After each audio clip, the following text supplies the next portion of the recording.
Hey, everybody. Welcome to the first episode of View from the Top podcast in 2024. The View from the Top podcast is where we help growth-minded men who desire momentum in their business, their family, and their finances get through the valleys and up the mountain to their very own view from the top. I'm so glad you're listening in today in this first episode of 2024.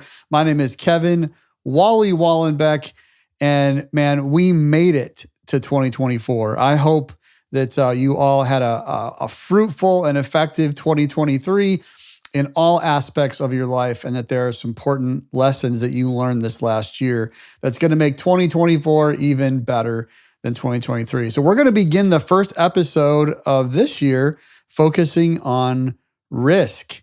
There's nothing wrong with risk. In fact, prudent risk is where progress happens for most of us. So why don't you come join us, listen in with Big A and I as we dive into the problems with being risk averse and how you can learn to be a prudent risk taker. So let's get the one, the only Big A in the studio. Big A, welcome to 2024. Wally, Happy New Year. Man, what a great year this is going to be. I'm pretty fired up. Hopefully you are as well. I am. Yeah. 2023, I don't really want to spend a lot of time thinking about it, but it was good. There's lots of good. Maybe we should actually do an episode on that sometime. Yeah, we could.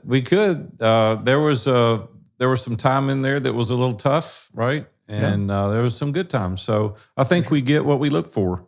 And we're going to remember the good things, and we're going to discard the bad things, and we're going to be better going into 2024. So to all of our listeners out there, hopefully your 2023 was amazing and your 2024 is going to be better. So thank you for staying with us here at View from the Top podcast. So we really appreciate all you listeners. Yeah, I ditto that. Big A, as we get this episode going, I have a question for you. Yeah, sure. So are you a New Year's resolutions guy, or were you ever one and now you're not? Do you still write out resolutions for the year? How do you, are you that guy or not? No, I'm not a New Year's resolution guy. I was early on, but I found out that I normally didn't keep them long. And I was like, no, I'm not going to do that. I'm going to focus on the big picture for the whole year. And we do some big rocks, you know, of course, you know that we deal with those. And we have a lot of accountability around that, and we're held accountable in our team meetings. And so you can't let those things slide or you'll let the team down, and we don't want to let each other down. But as far as saying this year, you know, I'm going to have this great resolution to do this or that, I do have words, and I think this will be a great time maybe to share with you. The word for me for this year is growth. And that's going to be in every area of my life. A lot of people say, Big A, you're getting old. Like, why are you focused on growth? I just don't think you ever get finished. And I'm interested in growing in every area of my life, personally, professionally, spiritually. I want to grow. I don't want to be stagnant. I don't want to go backwards. I don't want to be status quo. I don't want to be average. I want to grow. And so that's my word of the year. It's not answering your question exactly, but not a resolution guy. What about you? Yeah, no, I've never really been one. I don't know if it's because, you know, people start them and keep them or whatever it was, but I'm definitely a goals guy. Yeah. Like I definitely set some goals out there. And I think that, you know, when I was younger, I did goals like a lot of people do, like they set annual goals only. And I think that a lot of times, same with resolutions, when you set like only annual goals, that, you know, so often when you set a goal, I can't remember where I heard this or read it, or as part of a conversation I was having with somebody, a couple business owners at one time.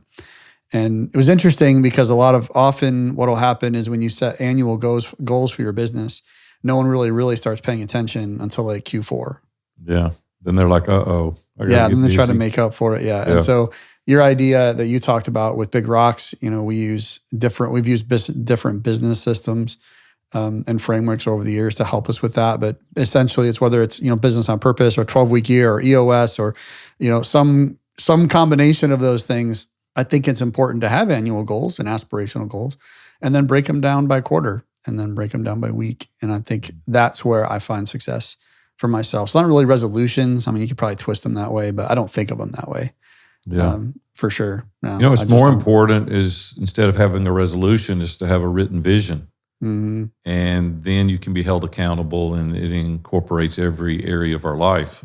So, yeah, if you're a resolution person or not, that was a great segue kind of into our first episode. And I wanted to really talk about risk as we go into 2024 and you start creating your mission statement if you don't have one, and you've created your vision. You've got to kind of think, what level of risk am I willing to take? And when we were preparing for this episode, I was thinking, Wally, when I was young, I had a lot more tolerance to risk today than I did then. Excuse me, I had a lot more tolerance to risk early Right. than I do now. My tolerance level's not as high. And I started thinking through that, and some fear creeped in a little bit. You know, I was thinking about, I'll be 63 this year, and like, do I have the energy or the wherewithal to start over if I had to, if I had too much risk? And quite honestly, we'll get into it a little bit more in the episode. But when I was in my 20s and 30s, and even in my 40s, I was just way more willing to roll the dice and push more of the chips in. And matter of fact, I almost got myself in trouble a couple of times. And that relates to some of the big risks that I took. I remember when I was in my early 20s, there was a property I wanted to buy. And I went to this auction and I bought this piece of property. And I went to the bank and I was all proud of myself. I was like, man, I got a really great deal and the banker's going to give me the money, no problem. Like, I bought it before I'd arranged the financing. You used to could do that kind of stuff. You better not do that stuff anymore. But like, I went and I didn't even have the deposit. Like I said, I know the banker real well and I'll just make it happen. And so I get to the bank, a little community bank, Bank of Goodlettsville in Goodlettsville, Tennessee, just outside of Nashville. Johnny Claude Garrett was my banker. His family was multi-generation bankers, and they owned half the city. Everywhere you look, they own everything. And I got to know him through some partners. And I walked in the bank and I said, Johnny Claude, I bought a building today and I got a really good deal on it. He said, Aaron, he said, how many people were at the auction? I said, man, there were probably 50, maybe 75 people at this auction. He said, you paid more for it than anybody there was willing to pay for it. And I didn't know how to respond, Wally. I didn't know what to say. I was like, here I am in my early 20s, and he's a banker, and I respect him, and he's smart. And all of a sudden, I had this knot in my throat. I was like, he's not going to give me the money. And he was like, how much was it? And I told him. He said, how much are you going to put down? I said, I'm not going to put down anything. I want to finance the whole thing. He said, it doesn't work that way. And I knew it didn't work that way, but I thought because I got such a good deal, right, that I was going to waltz right in there and it was going to appraise for more, and I wasn't going to have to make a long story short, bought the building. He gave me the money 100%, and I financed it. And, it's funny because we might have talked about this in a previous episode. So that was like 35 years ago, long time. And, just in 2023, I sold that building, and we did really well on it. And it was worth it, and it paid off. But that was a little bit risky. I wouldn't even consider doing something like that today. And so that was one of my big risks. I had others that really involved larger sums of money, but it didn't feel as risky as that, I guess, because I wasn't totally prepared. So it was a lot more risky than I started out for it to be. So what about you? What big risk have you taken that worked or didn't? Yeah. Just in general, I'm pretty prudent risk taker. We'll talk about prudent risk a little bit later. I kind of always been that way. And I think even the title of this podcast today, is being risk averse. Costing you money, costing you a fortune. And I have a couple of those experiences, I think, as well. But the biggest risk I think that I took it actually wasn't necessarily business. It was when I was trying some different businesses, and I lived in New York, been married 5 years, had two kids, 2 of our daughters were born then. And Sonia really wanted to move back here to Michigan. I'm not here, when we're in Tennessee now, but back to Michigan from New York.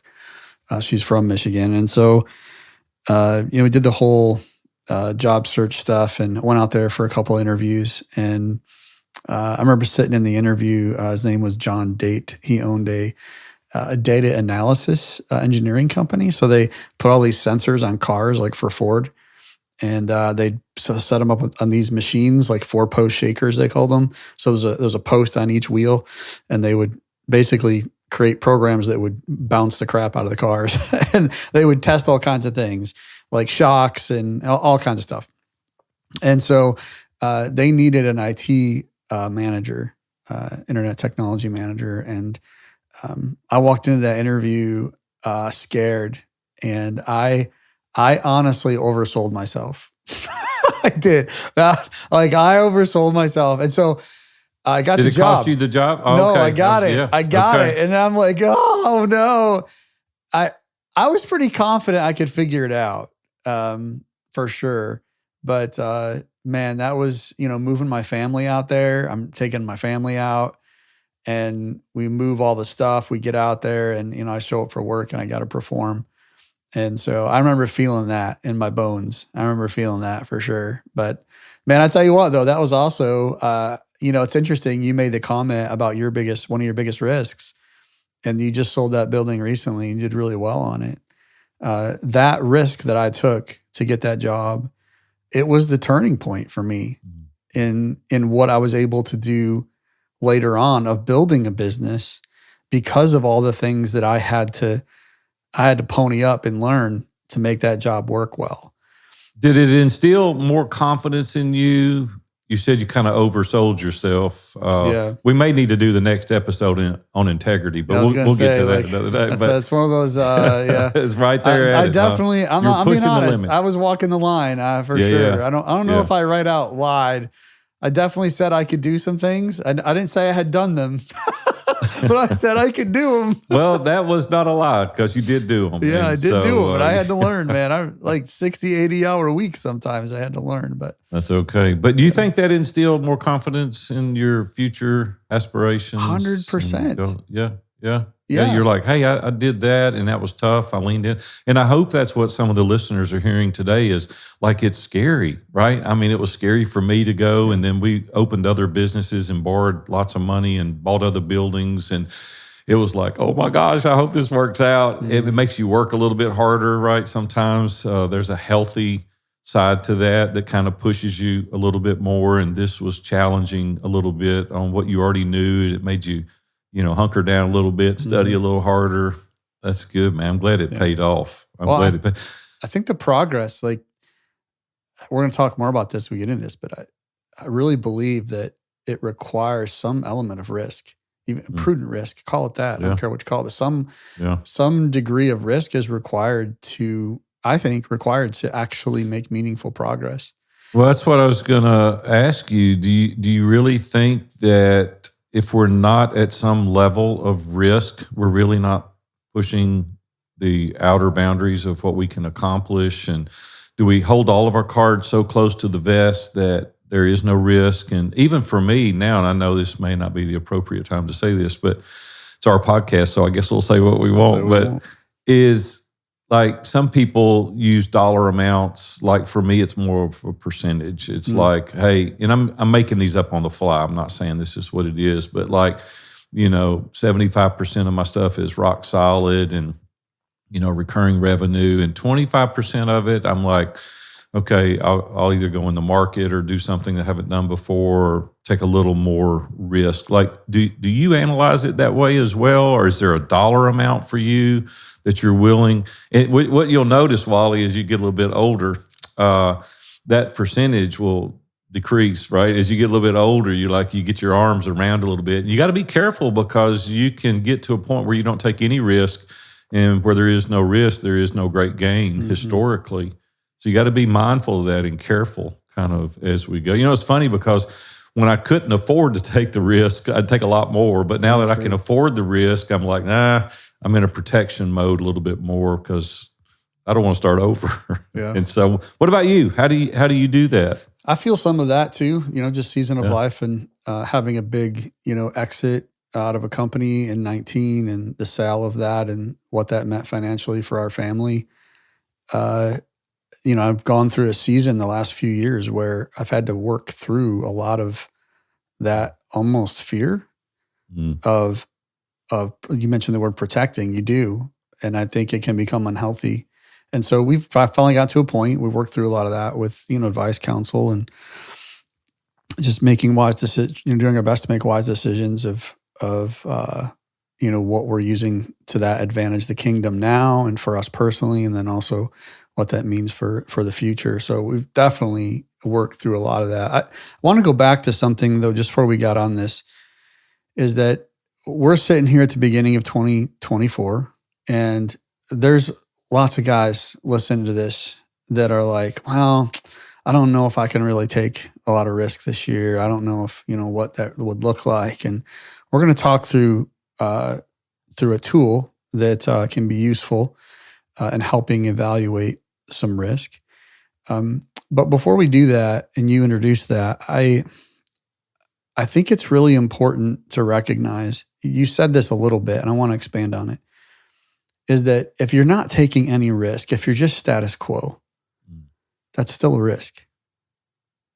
And what I've discovered in life, I had a mentor one time, Dean Witherspoon, and I worked for him as a contractor, and we did a lot of software development together. He owns a company called Health Enhancement Systems. They do corporate wellness programs for corporations, essentially, is what they did. And anyway, one of the he never said this outright, but by his example, this is one of my definitions of success: is being prepared. Success is being prepared for being in the right place at the right time. Mm-hmm. And I think that has a lot to do with, if you're showing up to work and you've got a stable customer base and you're looking at 2024 just to coast, you're going to have a problem. You're going to run into a problem. If you've got a really good team behind you right now and you're riding cloud 9 coming into 2024, get ready, because people are people, things change. And if you plan on riding those, if you're in any comfort level right now and you plan on riding that out, I really encourage not to, because what happens is when you go status quo and you get comfortable and you ride things out, you actually lose the ability to contribute the control to the outcome. And there's risk in not contributing to the outcome. And I think that a prudent risk is actually getting ahead of that curve a little bit and contributing to the outcome, right? By some of these tools that we're going to talk about today. It's funny, you can't rest on your past successes. It's like even in Major League Sports, that batter is only as good as his last up at bat. He better perform today. And we've got to kind of keep that mindset a little bit, because when we do get lazy, we get lax, we get comfortable, we don't pay attention, we make bad decisions, we don't enlist, the counsel of the multitudes to help us kind of work through, even though we're comfortable in a position. A lot of people get to a place where they're comfortable for themselves. Rather than looking outward, they're focused on looking inward, and that can be destructive as well. And so even if you've got more than you need, there's great charitable institutions out there that you can help. There's a lot of people that you can mentor, you can support, you can encourage, you can do startups. I know we have the Entrepreneur Center here in Nashville. Mm-hmm. So many young businessmen are getting their start there, and they got a board up in there that there's like 500 businesses have been birthed out of the Entrepreneur Center because of people like the Ingrams, and the Frist, some local multi-millionaire, local billionaire folks.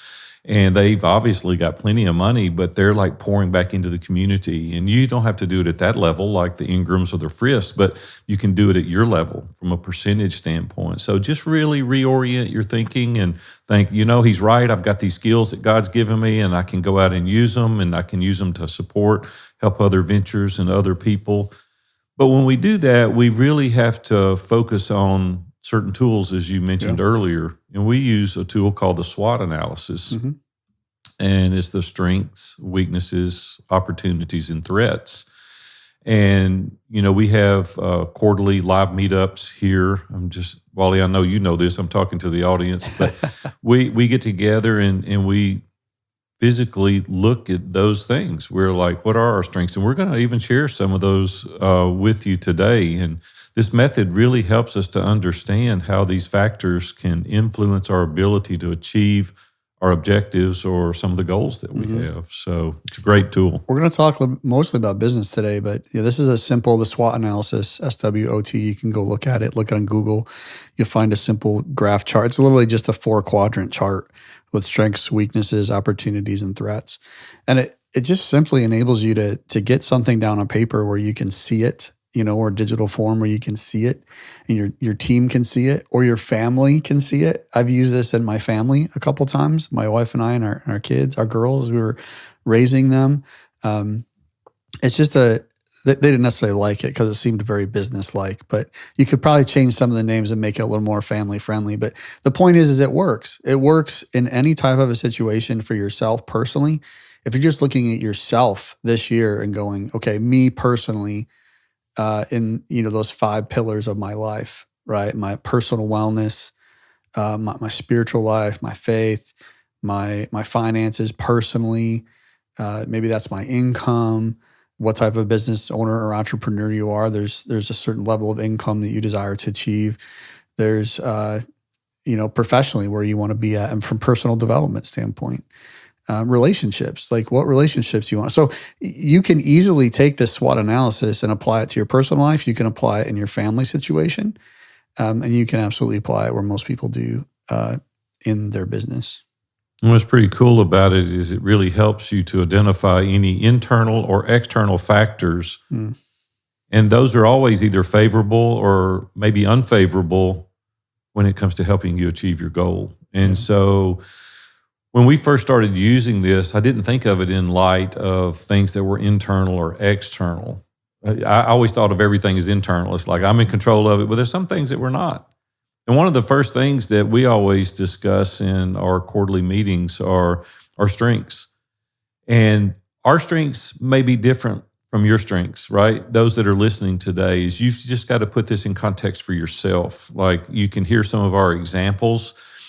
And I would spend an inordinate amount of time early in my career really focusing on my weaknesses and trying to shore that up. And this really points to a place and we have kind of grown and matured in our business strategies as far as focus more on our strengths and stay in your lane of genius. What is it that you can do? And this is not each individual person, but this is the company as a whole. When I think about some of our strengths here at View from the Top, masterminds are our business. Like it's not an add-on. It's not something that we do in addition to our primary focus. Could be coaching. It could be, some other business. But masterminds are our primary business. Like that's what we do.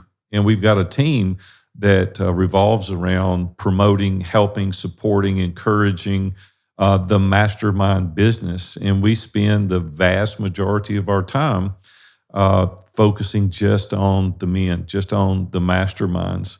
The thing that I'll have to give you a lot of credit for, Kevin, is quite a bit of this, quite honestly, is you've brought with you, and being the integrator and the operations director here, is that we really need to narrow our focus on who our avatar or our customer is. And even within that avatar, there's different personas. We may have one avatar, but there are multiple personas within that avatar.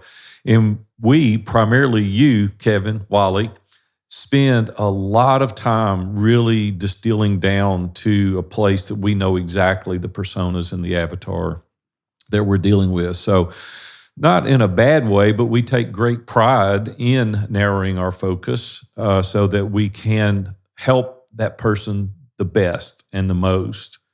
The other thing that I think is one of our strengths here at Iron Sharpens Iron is that we deal with the whole person. Now, there's nothing right or wrong about that. There's other masterminds that are very niche focused in their business, topic, whatever. And that's good. That's nothing wrong with that. But one of our strengths is we deal with the whole person, personally, professionally, spiritually. We encompass every area of your life. And a little backstory behind that is that I did come home with a pocket full of money to a house full of strangers.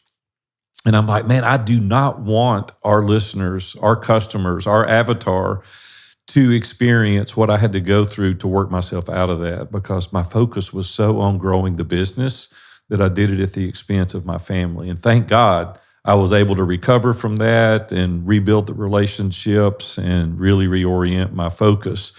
So when you deal with iron sharpens iron, it's not just business, it's not just personal, it's not just spiritual, but it's every area of your life: personal, professional, relational, financial, physical. It's every area, every pillar of your life. We really focus on that. Another thing that I think is a real strength of ours is the connection with every member for us is a priority. Now, that doesn't mean Wally or myself are going to be intimate with every single member. That's not what I'm saying. But we have facilitators here. We guide and coach and instruct and teach, and we meet regularly, and we have roundtable discussions about what's working, what's not working. We do what's called surge calls, to where I get on every call a couple of times a year and just hear from each individual. It gives them a platform that they're able to speak in to the leadership one-on-one. We have individual calls. It's just a point that is very important to us because our first core value is relationships matter most. And if we're going to do that, we have to really focus on the member as an individual. They're not just a customer, they're an individual, they're a person, they're meaningful to us, and we want to help them. And so you can't do that if you're not listening. Some of you may be thinking, well, I'm not in the mastermind business. That's not who I am, right? Yep. And so think about what it is that you do. Maybe it's you've got a strong brand reputation. Maybe that's something that's really important and it really sticks out to you. It's one of your strengths. Maybe you have an extremely loyal customer base. Maybe the people really, as Seth Godin says, do things that matter for people who care. Maybe you've got that tribe. You've got those raving, not raging. Hopefully they're not raging. Hopefully they're raging, raving. You've got those raving fans out there. A lot of companies that we deal with are really dialed into technology, and there's a unique skill set that they use with certain technology. I don't know, maybe it's a skilled workforce, or maybe your financial resources allow you to do some things that other companies couldn't do. So when you're thinking about this yourself, you got to think, what is it for me that I'm strong? I talked to a guy yesterday. He said he didn't have any unique propositions in his presentation. He said, there's really not anything unique to me. And I said, well, why would I want to belong to your organization? Why would I want to be a customer there? And he said, I really need to focus on that, don't I? I said, yeah, you really do. You really need to think about, what separates you? What is the thing that helps you? And when you think about the risk aspect of strengths, in terms of risk measurement, strengths can help you mitigate risk.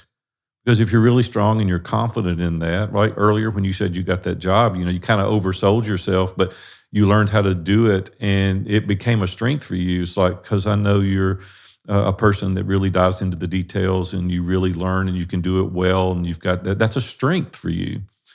Another example would be if you've got a real strong financial position, this might reduce the risk of being insolvent during any economic downturn. And it's something that we need to consider. Like, what is your runway? How long can you last without having to, get additional resources? And so, I just want you to think about in your business, what is your unique set of strengths that you might have?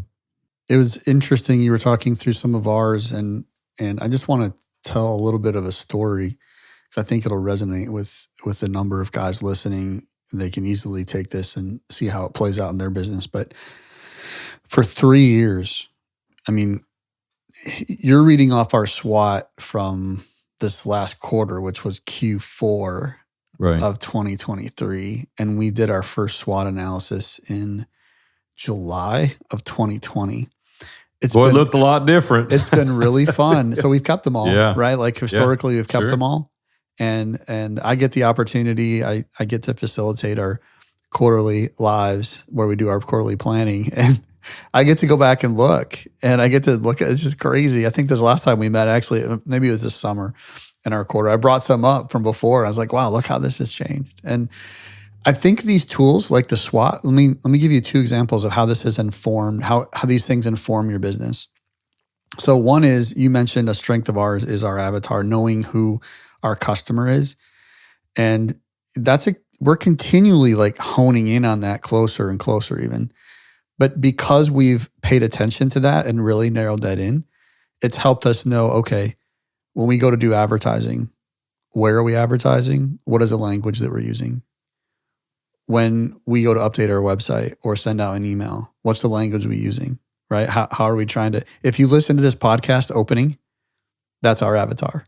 like literally, if you listen, that's who we're working to reach. That's who we feel called in our mission that we can best help and serve, like with as a business. And so the more we've done that, that's flowed, that's had a cause and effect directly in the application and the interview process for members coming in, is that you've really honed in and you get really specific in the interview process in a way that you thought you were before, but now it's actually way more specific and way more deep in terms of understanding when someone comes in. So using these tools enables you to be able to affect all these other areas of your business. And so when you think of strengths, the opposite of that a lot of times is weaknesses. Wally, I don't want to talk about the weaknesses. You know, I don't like to talk about the weaknesses. Well, I get embarrassed sometimes. But you do the weaknesses, okay? I see how this comes out. I see how this works. So often what you'll find is sometimes things between strengths and weaknesses will kind of go back and forth a little bit, because sometimes something that's weak can become a strength. And sometimes you'll find, if you're not paying attention, something that's a strength can drop down potentially into a weakness. And typically in these SWOT analyses, you're looking for 3 to 5 things in each of these categories, right? You may have a list of 10 or 20 as a team. You may come up with them, and they're all going to inform all these areas of your business. But really there's 3 to 5 that probably really need attention or need to be, hung on the mantle, right? So our strengths are things that we hang on the mantle, that we almost look at most everything in our business to help inform all the decisions that we're making. So when we get to weaknesses, we recognize within our business that, so we have a bunch of, you could call them tools, right? Like the SWOT analysis is a tool. It's not ours, but it's a tool. We have other tools, like we do the Come As You Will Be, which is like an aspirational goal planning exercise where we're looking at, what does 3 years down the road look like when I'm sitting in that chair at, on New Year's Eve day afternoon in front of the fireplace that's going, and maybe I just finished, reading a book, and I'm just kind of contemplating the last 2-3 years of my life. What am I going to be able to say about it that actually happened? And so that's how we write our Come As You Will Be vision, which is, this is the way that it is. And so we say it. We say our vision. We look at our vision in terms of how to have. That's a tool that we have.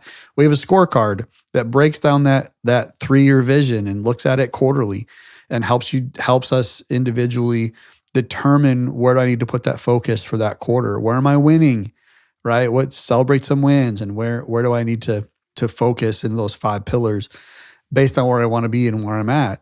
And then we have other things like, we have other tools that we have in the Irish Shepherd's Iron Mastermind. And so, Wally, I want to point out that we train people through this. Don't think that if you get involved in our organization, you're alone. Sure. Like, we have staff person that trains you through the Come As You Will Be. They train you through the Success and Significance scorecard. And until you see it, it sounds a little bit daunting, but it's not. No. I mean, we walk you through every step of the way. Yeah. I think, I thank you for saying that. I think the point I'm trying to make is that when you have these tools that are available to us, like you go out to your garage right now and you probably have a toolbox of some sort. And, if you wanted to go complete a project in your house and you ignored the tools that were in your toolbox, you're not going to find the same success with your project. It won't be as fun, right? You're going to use a wrong tool. You're going to create another problem you got to now fix. And so these tools that we have, there aren't very many, but what we recognize is that it's getting, while a lot of the guys in ISI use them, sometimes they get less engagement, right? The guys don't engage as much with the tools that they should in a lot of ways to help them achieve what they want to achieve.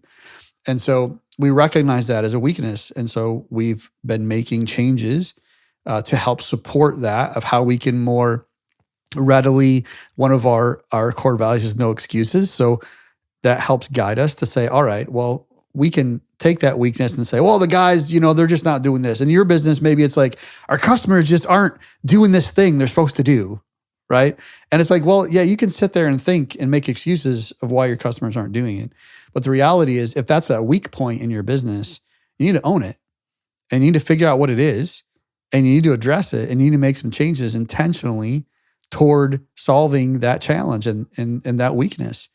And so that's one weakness that we recognize that we've had. And we've been working on that the last half of 2023. And it's a big initiative going into 2024. We have this actually really cool, which it's been announced by now to all the members for this 2024. But that is our Iron Sharpens Iron guidebook, which actually takes all these tools and puts them into one place. And it just walks you, you're talking about training, it like walks you right through.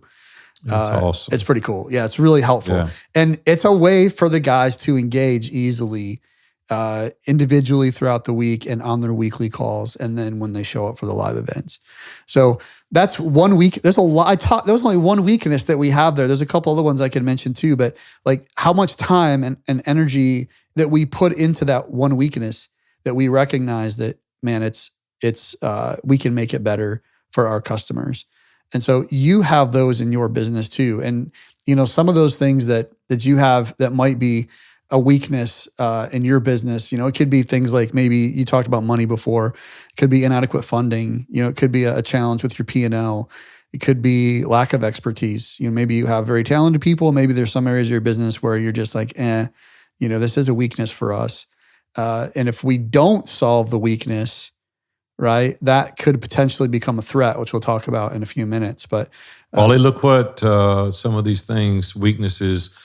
I just got off a little trip and I traveled with Southwest, and their outdated technology almost put them out of business. Yeah, last Christmas. Last year. Yeah. Yeah. And so they had to hustle. It's like, man, we don't need to get caught that way. A lot of people, though, I think are sitting there going, I don't want to own that because if I own it, I got to do something about it. And that's we're right. lying to ourselves. We're looking the other way, right? And we can't do that. And great big company like Southwest, it almost did them in. Yeah. You have this great question that you ask. I've adopted it. I use it often now. But as part of your coaching, I got this from you. And that is, what are you lying to yourself about? So when you think about your weaknesses, it's like you say, well, I really don't have any weaknesses. We're not really like, yeah, you do. There's something that if you don't pay attention to, it's going to become a problem.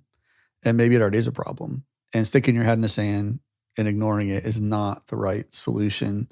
And don't be afraid to own up to weaknesses. A lot of people times we see a weakness as like that we're a weak person because there are weaknesses in our business and somehow you're not able to control everything. And you're not able to control everything. None of us are. No, never.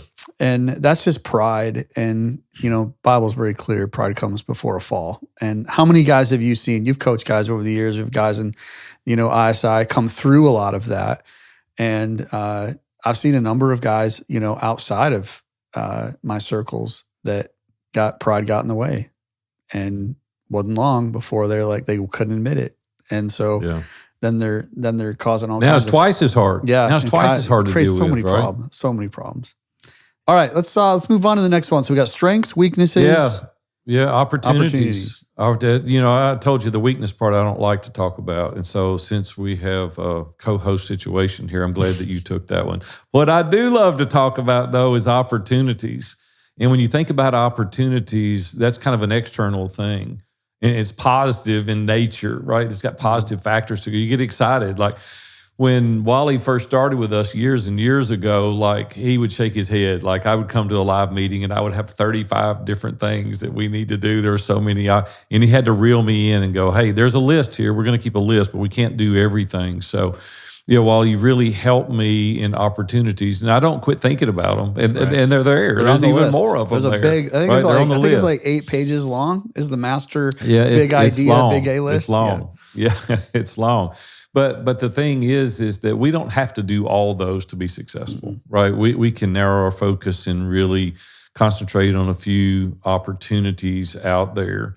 And one of the greatest opportunities for us with a mastermind is having attendees attend in person. And At the live when these events, men at the live event, I'm sorry, I didn't say it. At the live event, we do a number of those, even some regional meetups. We do some group meetups just for your group, and then we do a big honking get together for everybody. It's like some of my favorite times of the year when we all get together. It's like, oh my gosh, this is going to be amazing. And it is so fun. But we have seen the engagement level increase exponentially as a result of these guys attending that live event, because there's something to hugging a neck and shaking a hand and having a meal and being able to do breakout sessions with each other and having these TED Talks and keynote speakers and sitting up till wee hours of the morning, and thinking through and really, really diving into your come as you will be and thinking about what the future is going to be. And there's just something about having all those guys there that is just amazing. And when guys miss that and they don't make it priority, quite honestly, they don't stay near as long and they don't have near as much success. That's right. As you could if you engage. And we've got to engage in order to have that great opportunity to be successful in our significance and our success in every area of our life. The other thing that's pretty cool is we're noting that it's called a value ladder, how we can increase revenue over time. And we make no apologies about being profitable on things. You can't stay in business, right? If you're not profitable. Those great restaurants you go to, if they're not making a little bit of a profit, they're not going to be there for you next Friday night. And so it's the same way with us. We don't try to make a fortune, but we do make enough to give good service and stay there. But we're looking at different things. We do an opportunity called the Summit, and it's where a smaller group of guys get together, and that's fun. We are looking at different products and opportunities that we can offer, kind of a lower tiered product to help people understand who we are and, hopefully get them to trust us and understand us. We've been around a long time, Wally. I think the other day we were talking between us, we've had almost 80 years of business experience. That's a long time when you put those things together. So hopefully there's a kind of a trust level there. One of the things that we're doing now that's really, really been enjoyable are these Iron Sharpens Iron regional meetups, to where guys all over the country, there's 10 to 20 guys at a time getting together and really breaking through some obstacles that they're having challenges with. And they're able to kind of do these round table discussions for a few hours and eat a good meal together, maybe a hamburger or Chick-fil-A, from our good buddy Mark Nichols down there in Birmingham. He always hooks us up with those chicken biscuits. Thank you, Mark. But those are fun. We're always thinking about opportunities to add value. It's like you don't have to make the sale if you add the value. If you just lay there and think, hey, man, what is it that I can do to really encourage these guys and hold their arms up when they're tired, loan them my courage when they don't have any? What are the tools? What are the products? What are the meetups? What can we do that can catapult their life to that next level? And when you do that, the sale makes itself, if you just really think about adding that value. And then there's other things, there's sponsorships in our podcast and other events that we do, that's opportunities out there just to get in front of more people so that we can really help them understand what ISI is about. But the other thing is thinking outside the box. And it's one of the favorite things that I get to do in these mastermind groups. And Wally, you and I do this together. We'll just sit down at Legacy Coffee at Long Hollow Church sometimes and just dream. What is it that we could do? Or if this were totally different, like what opportunity would this present to us? And one of the things that I want you to ask yourself, that the listener that's listening right now, is who's helping you do this? Like, who's the creative person? I talked to a guy yesterday that was joining ISI, and it was a little bit sad, to be honest with you. He said, for 35 years, I've gone it alone, and I'm tired of being in isolation. And it broke my heart. It was like, he goes, I don't have anybody. Like, to talk about exciting things and share things with, and opportunities, and think out of the box and brainstorm and call me out or help me up. He goes, I don't have anybody. I'm tired of not being in community. Well, see, we need that in order to help us go to that next level from an opportunities standpoint. I want you to look for ways that your organization can have an advantage over other industries and really capitalize on those opportunities. There's things like market growth in the space that you're in, or maybe there's advanced technology that you can use. AI is coming on the horizon that scares everybody to death, but there's a place for that. There's a great place to use AI. And so we just need to really think through some of those things. But while opportunities really generally represent positive aspects, they can carry risk as well. So I just want to tell you to go slow, but go deliberate. Yeah. So I'm going to keep harping on this because this is my MO, man. This is who I am personally at my core. If you get the foundation right, so this tool, I want to float back a little bit to and thread a couple things together for the audience, for you guys listening out there. When we talked about strengths, you heard the word connect. That is a strength that we have as an organization at ISI, at Masterminds, is to connect people. We asked one of the guys that's been in at least one other, if not multiple other larger like business organizations like C12s and Vistages and those types of things, entrepreneur, organizations, that kind of stuff. Like, what is different about what we do here at ISI versus like some of those other groups? And he said, really, it wasn't, the tools are great and stuff, but it's really your ability, your strength is your ability to connect people like you do. And because we do masterminds, so we're good at that. And so we know how to connect people and connect people for multiple reasons, whether it's, in your mastermind group with a group of other guys that are in alignment pretty much with your core values and how you look at life, which are able to challenge you and hold you accountable around those things, or whether it's the larger membership, being able to connect guys for opportunity, right? So connect is really important. You heard that word as a strength. You also I want to say too, though, we're huge fans of C12 and Vistage and those things. Buck Jacobs is a guy we know and head of C12 and founder, and a great guy, great organizations. They have sets of strengths that we don't have. Absolutely. And so, it's not that any is any better than the other. It's just we're sharing today the strengths that we possess. Well, I don't know. I'm a little biased. Right. I'm real biased, but I want to also be polite. No. I just mean that we have a strength that we're able to do is connect in a certain way. And I think that you also heard the word engagement as a weakness that we're aware of. And so at our last live event in October, what became our theme words as we came into the last quarter going into 2024? Our focus as an organization, we have our core values, we have our mission, right? We've got our vision, but it's around this idea, we layered in this idea of connection plus engagement equals transformation. And so recognizing that we have a strength, we have a connection, we have a weakness of engagement, the amount of transformation that comes when you blend those together. And so I fully believe that in 2024, sometime in 2024, we're going to move the word engagement up to at least out of weakness up to a strength. But my point is that in these tools, when you actually sit down, you work them and you go through them and you come back to them over time and you update them, you start to develop like this cadence, this ability to like draw these things out, and how it can affect your business is truly amazing. Wally, take us home here. Threats. All right. Another one that I don't like to talk about. You give me all that. I've given you the hard stuff, heavy lifting today. Yeah, I got the fun stuff. You go. But what are our threats? Yeah. So one of the threats that realistically, I think I put in our SWAT day one back in 2020 was that we were one of the first mastermind groups out there. I mean, you've been around 10 years in 2024. And so been around a long time. Not many masterminds can say that. Not many masterminds can say that they've, on average held 130 to 150 people in their organization at any given time.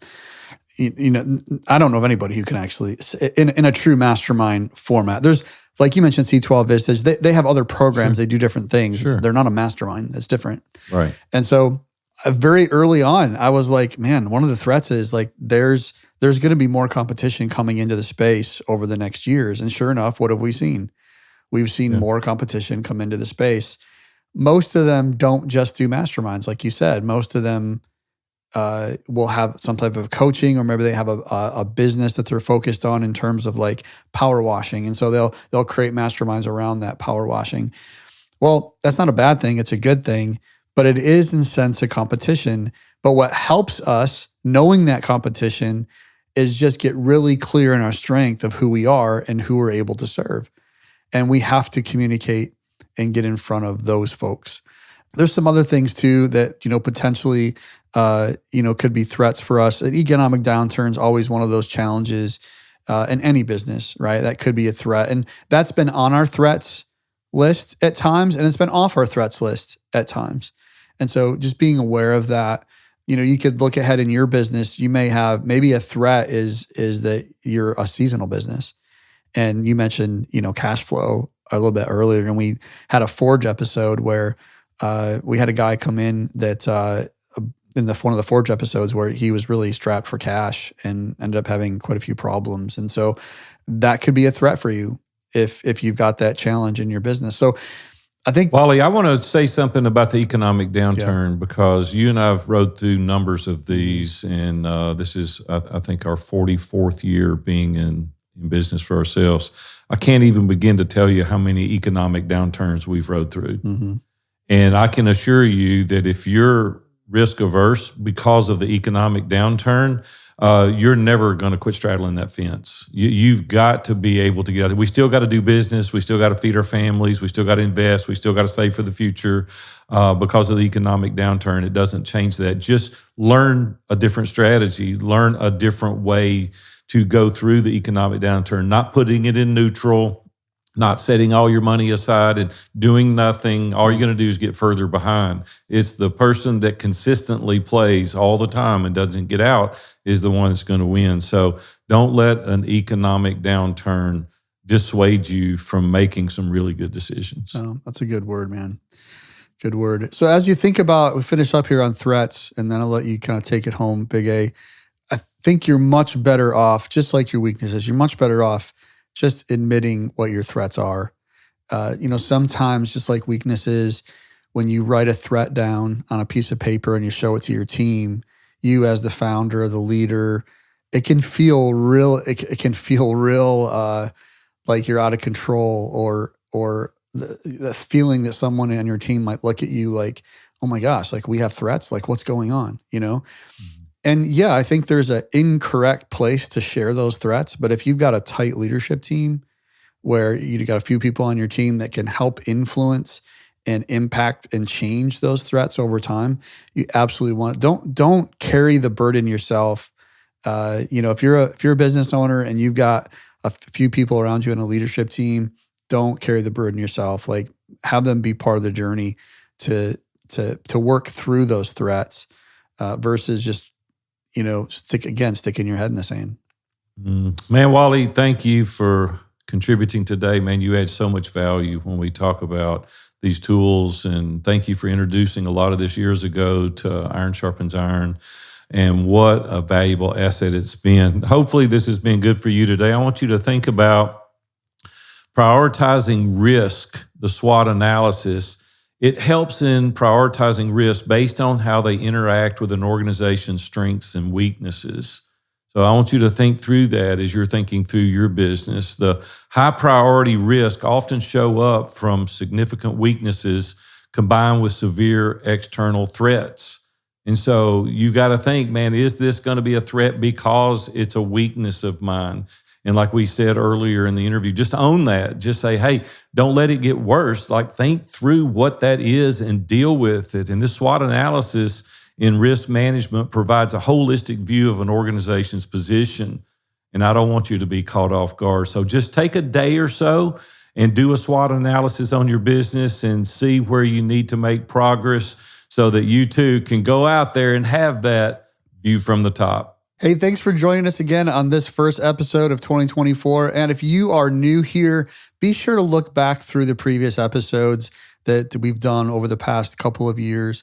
for topics that you need help with, maybe a little inspiration or motivation to get things in gear for 2024. You can do that on your favorite listening platform, or you can just go to viewfromthetop.com/podcast to discover more. As always, you can reach out to us at pod@, at viewfromthetop.com. We're already taking requests for topics that you all want to cover this year. So if you have a question, something that you think, hey, I'd love for those for Big A and Wally to cover this on the View from the Top podcast, please send us that to pod@viewfromthetop.com. Thank you again for joining us. We will see you all next week.